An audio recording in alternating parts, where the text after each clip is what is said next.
One of the questions, has been, well, it's not so important to treat pain, it doesn't kill you. Well, in fact, John Libeskind, a very famous neurophysiologist and pain expert, did a series of experiments that basically demonstrated that pain could kill you, to the point that these animals stopped eating, stopped drinking, and basically died. This persistence of pain, these continuous painful stimuli to animals, caused them to withdraw from the group of animals, caused them to stop eating, caused them to stop walking about in their cages and withdrawing from their group. And so these are what we see in patients. They can't eat, they can't drink, they're in such severe pain, they wish to die. And then you relieve their pain, and they begin to sort of look on life somewhat differently.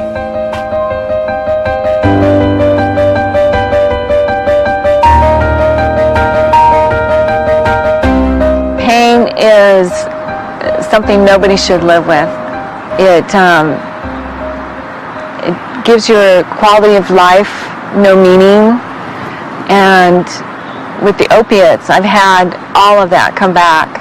Paula has a very severe neuropathic form of pain where disease process had affected a nerve that went to her arm and caused significant dysfunction of the arm, but also this horrible radiating, burning pain, 10 out of 10 type pain. The pain is so bad that I went into intensive care and I stayed there for 2.5 weeks, and I have no memory or recollection of the time before that to the time during that period.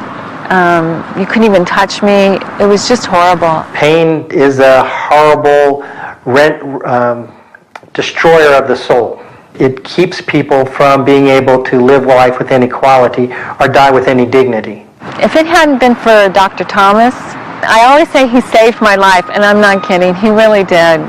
He gave me different opiates and different pills that he tried to get me into a place where my life had quality. And finally, it took a long time for him to really find which one worked and which one didn't. And it took the opiates finally to break through the pain. She's actually having morphine specifically put into the fluid around the spinal cord to more optimally treat her pain. So we can actually give her a lot lower levels of opioid that are much more potent without causing the side effects. Every day I can wake up and I can smile and know it's going to be okay. I'm not going to be in pain.